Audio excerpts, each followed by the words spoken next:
มึงเนี่ยผู้ใดหูยังกินเนาะ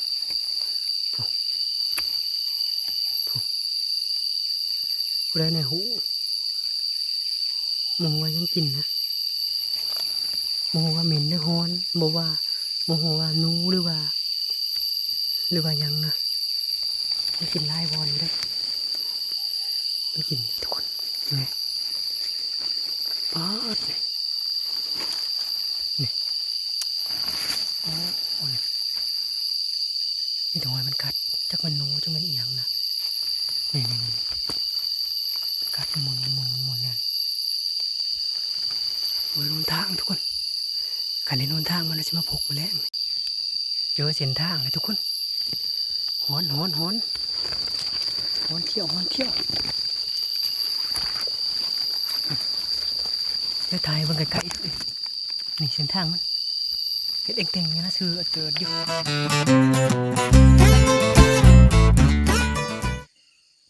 กล่าวสบายดีพ่อแม่พี่น้องย่ำเสาทุกคนกินกาแฟก่อนก็จะออกไปหายางรัดเพราะว่าส่วงนี้เหตุผลที่เฮาอยากรัดเสาแห้งเฮาเห็นกูบอกใหม่สิไปเบิ่งขนาดญาติบางไม้มันเบิดได้กินกาแฟก่อนสิไปแล้วบางเทื่อจะได้เจียกบางเทื่อก็เลาะเพราะว่ายันโมมี่ยอดคาคูทารุ้นกันทุกคนเป็นยังไงนะแต่ว่าในยินเสียงนกกระเสียวของยัวๆยันบักหอกออกแล้วแหละ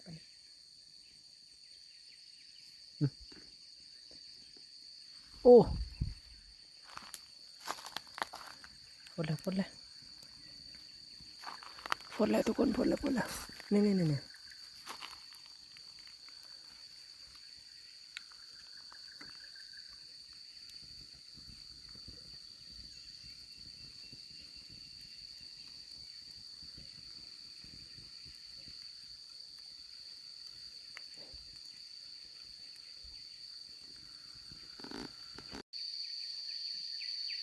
แจกนะตัวนี้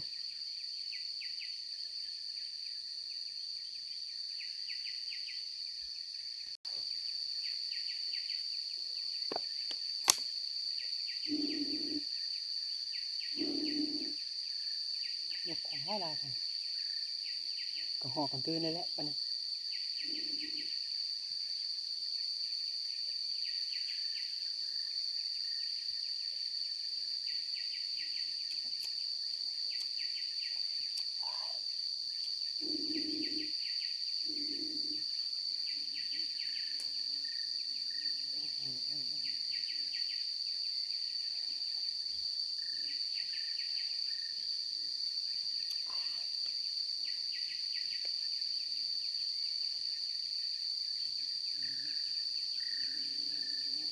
ก็หอกทุกคน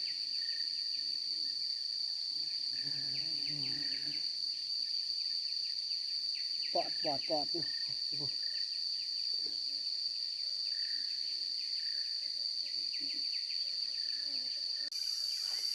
ไปทุกคนก็หอกของนัวนะของทุกทิศทุกทางเลยก็หอกเกลียวของไล่บางคนไปใช้นี่จะเช่ามันเอา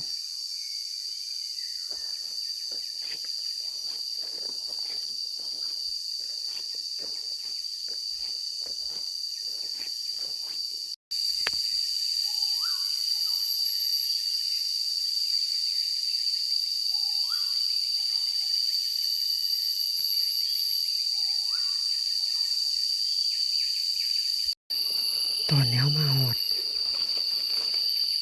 สัตว์กินหมากขี้มูทุกคน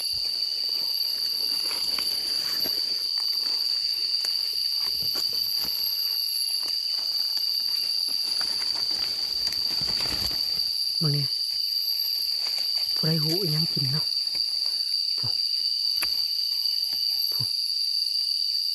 ผู้ใดในหูมองว่ายังกินนะมองว่าเหม็นหรือฮ้อนบอกว่ามองว่านูหรือว่ายังนะมันกินไล่บอลอยู่ได้มันกินแต่ว่าเขาเนี่ยมาหาทางมันก่อนมาแรงเขาจะมาพก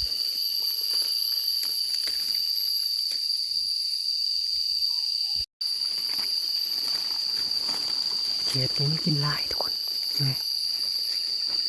ป๊อดนี่นี่โอ้โหนี่มีแต่หอยมันกัดจักมันหนูจักมันเอียงนะนี่มันกัดหมุนเนี่ยโอ้ยโดนทางทุกคนกันในโดนทางมันเลยจะมาพกมาแล้วโอ้ลายเลยมันกัดลายเลยมันกัดลายบอลมันไม่ใช่ว่ามีแต่บอลเดียวเลย3-4บอลแต่ว่าเฮาทางมันก่อนแต่ว่าอะไรมันนั่งพกมาแล้วนี่กระแมนนี่เห็นบอลนี่มันกัดแมนเบิดโอ้เห็นบนทางมันคักโลด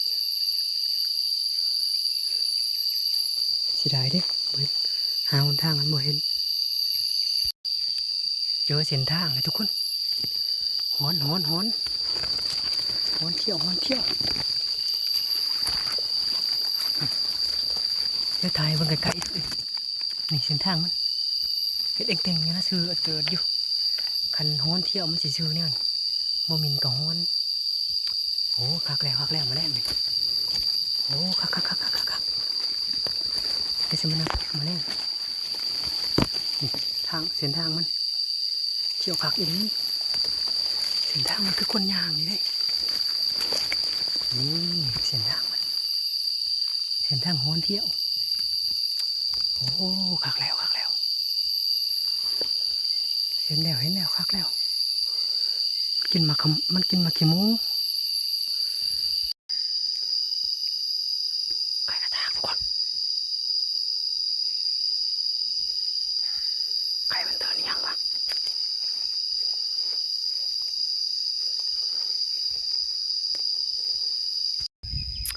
ออกมาลาดนะทุกคนเลยตอนนั้นเนี่ยเพี้ยนจะเป็นผู้กระสะอะไรเขาเจียกระหอกมันบวเขาทุกคนเฮ้ยเราโตกระหอกคือถ่ายจับทั้งไรเขาจ่อเข้าไปไกลๆเขาว่าชิงเอานะ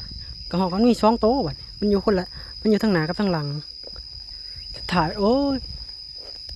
วันนี้ยิงสับงูนกเขาเอาทุกคนมาหอดที่พักเขาเลยเมื่อไรยังเอามื่อนี้ย่ำเสาร์นี่ฮะนี่แต่สิกินเขาแล้วก็สิไปหายางเลาะต่อเลยสิพาหายางมายางเลาะผู้เละตีนผู้ค่ำผู้เละเมื่อเช้านี้ก็หอกหันร้ายโพดก็หอกไปจักทั้งหนาวไปจักทั้งหลังแต่ว่าเขาเจียกันบอกเขามันบอกเขาแล้วเขากินเขาแล้วเขาจะสิไปเลาะใหม่นะบ่ยอมนะบ่ไรบ่ยอมดีก็แล้วไปไหมนี่คนมันมีเรากินไปแล้วนี่เรากินเท่ากันเลยเน้นมะเขือกับโอ้พริกดิบบนนี้ไว้แทนเราหายเด้โอ้เขาจะไม่เก็บคัก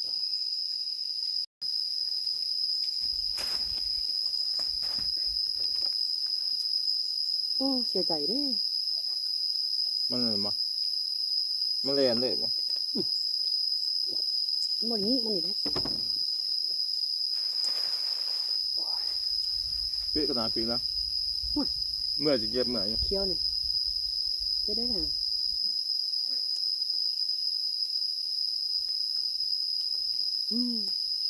เดี๋ยวเราหลุดแล้ว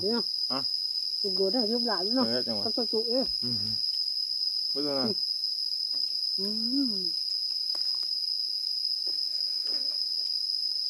เอาหลุดเอามา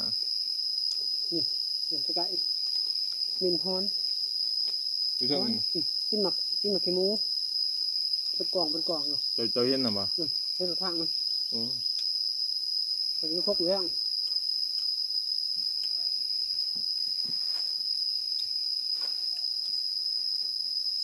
เตือนแจ้งแล้วเดินมาแจ้งโอ้ยครับ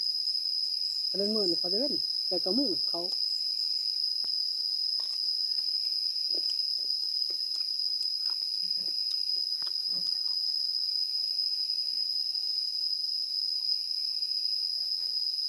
เดินแจ้ง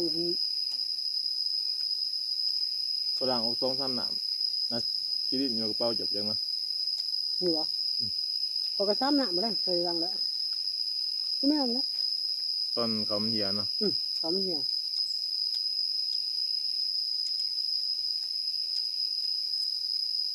แล้วแจ้งแล้วนี่มันเขาคนแจ้งมันเดินตกบนเขากินไหมหนูโอ้ย เยื่อนอย่างบ่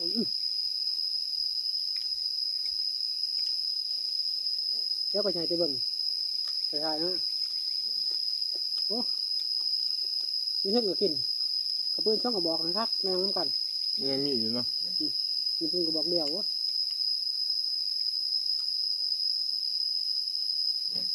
คว้างหมากให้มันทางมันไปให้รู้อยู่ช่วยเก่งทางมันไป มันเคยเที่ยว เอาทุกคนกินข้าวกินน้ำได้เรียบร้อยก็อาบน้ำได้เรียบร้อยก็มันแหลดลายนะมันแหลดลายแหละเฮาเลยบ่ได้ไปซับหาเลาะเมื่อยกับนั่นนะมีแต่ว่ามื้อแรกนี่สิไปพกคาราพนบ่ตกตอนนี้อันเฮานั่งพักผ่อนก่อนบ่ไรเรื่องเลยคิดแผนใหม่ก่อนทุกคนคันไปเลาะก็เพราะว่ามันแดดลายมื้อแหละเลาะบักกิกาก็คือสิบ่ออกขึ้นไปขึ้นมาแล้วบ่ไปซับนี่เดี๋ยวว่าถามมึงกันได้จักหน่อยเนี่ยเฮาสิไปหาเลาะลัดยิงนกแล้วก็ไปหาเบิ่งทานบ่เถอะเพิ่นแหละทางเพิ่นเบิ่งทางเพิ่นยังทางเพิ่นหันคักตัวนะไปเบิ่งอีกอย่าลงทางเขาแล้วก็สิไปหาเลาะลัดเลยติดเขาแล้วสิไปพกบัดนี้จะได้ก็ถ้าติดตามกันทุกคนสำหรับคลิปนี้ก็สิจบไปก่อนเพราะว่าขันมาต่อเลยอย่างเงี้ยมันยาวเจอกันใหม่ในคลิปหน้าทุกคนลุ้นกัน